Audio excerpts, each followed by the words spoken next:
Our identity as Americans is based on ideas and values, hi Ted, not ethnicity nor creed. This is what makes our nation unique. But since its founding, there has been a divide between the promise and reality of America. The man who wrote in our Declaration of Independence that all men are created equal was a slaveholder. The Constitution, our founding charter, which those of us in Congress swear to uphold and defend, originally treated African Americans as property and women as second-class citizens. The history of our country has been a long, slow, and painful march.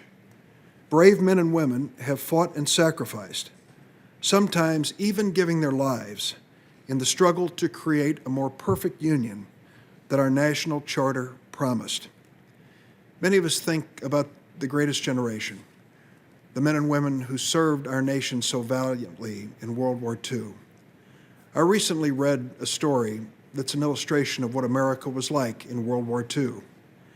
Italians and Germans who were captured in combat fighting our soldiers were brought to the United States as prisoners of war. They were held in places like military forts, like Fort Benning, Georgia.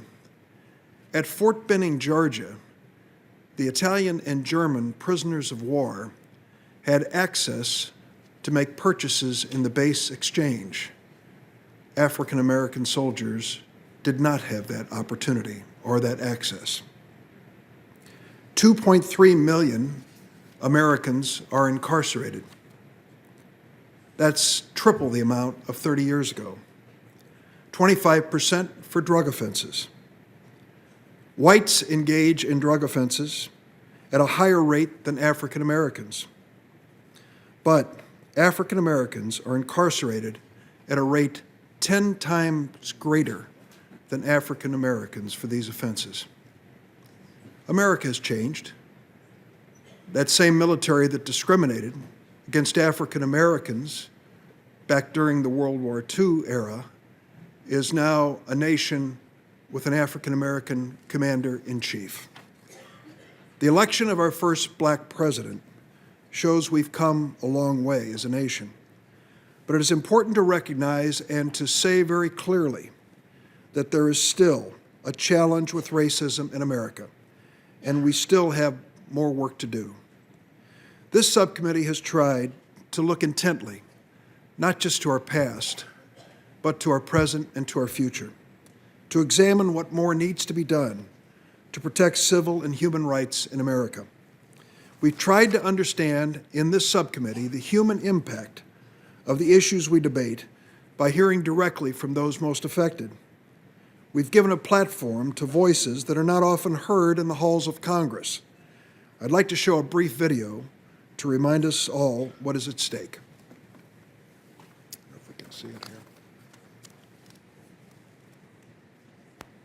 In 2001, Eugenia Jennings was sentenced to almost 22 years in prison for selling a small amount of crack cocaine. Her brother, Cedric Parker, testified at a 2009 hearing on the sentencing disparity between crack and powder cocaine. Of course, you know my name is Cedric Parker. I'm from Alton, Illinois, and I'm here to tell you the things my sister Eugenia would say if she was here today. The severity of the mandatory minimums, and especially the sharp disparity between those for crack and powder cocaine, have touched my family directly. Eugenia cannot be here because she is in federal prison for selling crack cocaine. In 2010, after 18 years in prison, including 16 years in solitary confinement, Anthony Graves became the 12th death row inmate to be exonerated in Texas. In 2012, he testified before the subcommittee at the first ever congressional hearing on solitary confinement. I have been free for almost 2 years, and I still cry at night because no one out here can relate to what I've gone through. I battle with these feelings of loneliness. I've tried therapy, but it didn't work. In August 2012, a gunman killed 6 people at a Sikh temple in Oak Creek, including Harpreet Singh Saini's mother. 1 month after his mother died, Harpreet became the first Sikh ever to testify in Congress when he appeared at a subcommittee hearing on hate crime. Senators, I came here today to ask the government to give my mother the dignity of being a statistic. The FBI does not track hate crime against Sikhs. My mother and those shot that day will not even count on a federal form. We cannot solve a problem we refuse to recognize. In 2013, Sabrina Fulton testified at a subcommittee hearing on the impact of so-called stand your ground laws. Her 17-year-old son, Trayvon, was shot and killed while walking through a residential neighborhood in Sanford, Florida. It's unfortunate what has happened with Trayvon, and that's why I feel like it's so important for me to be here so that you all can at least put a face with what has happened with this tragedy. Lucy McBath also testified at the subcommittee's hearing on stand your ground laws.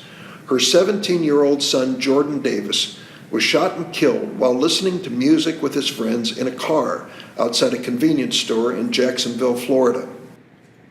But you can never really know my boy, because an angry man who owned a gun kept it close at hand and chose to demonstrate unbridled hatred one balmy evening for reasons I will never understand.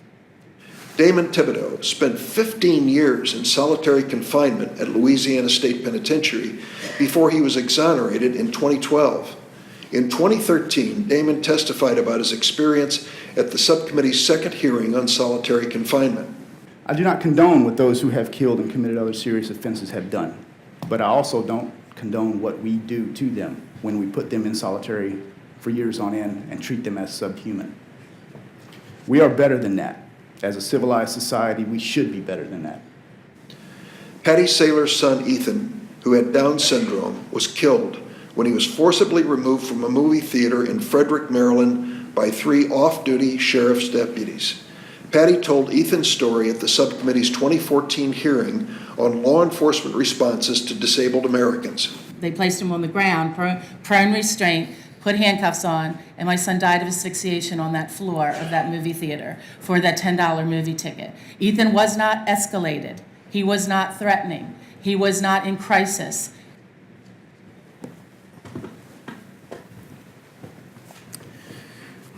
I've often said this committee needs to focus on legislation, not lamentation. And we've taken the words of our witnesses and translated them into action. I worked with the first-ranking subcommittee member here, Tom Coburn of Oklahoma, who's retiring this year. Together, we passed 4 laws that give the government more power to prosecute human rights abusers. In 2012, the Obama administration and under this authority, deported Liberian warlord George Boley for using child soldiers. After we learned of the powerful testimony of Cedric Parker, I worked with Senator Jeff Sessions of Alabama and other members of the committee to pass the Fair Sentencing Act, which significantly reduced the sentencing disparity between crack and powder cocaine and repealed a mandatory minimum sentence for the first time since the days of the Nixon administration. After the subcommittee held the first ever congressional hearings on solitary confinement, where we heard from Anthony Parker Graves and Damon Thibodeau, the Federal Bureau of Prisons agreed to my request to submit to the first independent assessment of its solitary confinement policies and practices. After we heard the brave testimony of Harpreet Singh, I successfully pushed the Justice Department to begin tracking hate crimes against Sikh Americans, Arab Americans, and Hindu Americans. But we have been reminded in recent days that there is still much work to do. When our government still believes it is acceptable, in the name of security, to profile people based on race, national origin, or religion, there is still more work to do. When Muslim Americans are the targets of violent crimes simply because of their religion, there is still more work to do. When states around the country adopt laws that make it harder for minority communities to vote, there is still more work to do. When unarmed African Americans, men and boys, are killed, names like Trayvon Martin, Jordan Davis, Michael Brown, Eric Garner bring tears to our eyes there is still more work to do. When protesters take to the streets to shout out, "Hands up, don't shoot," "I can't breathe," "Black Lives Matter," there is still more work to do. When a significant part of the American family is disenfranchised and doesn't trust politics or criminal justice, there is still more work to do. Congress must accept its responsibility. We need to start with bipartisan efforts to protect civil and human rights. We should pass the Smarter Sentencing Act, which I introduced with Senator Mike Lee, co-sponsored by Senator Leahy, the chairman of our full committee, Senator Ted Cruz, my ranking member on this subcommittee, and Rand Paul of Kentucky. That's quite a broad spectrum of political belief, and we all support this bill. We should restore federal voting rights for ex-offenders, a cause which has been championed by Senators Ben Cardin and Rand Paul. There are some 5.8 million Americans who, after paying their debt to society, still are denied a right to vote. And this type of disenfranchisement has a disproportionate impact on people of color.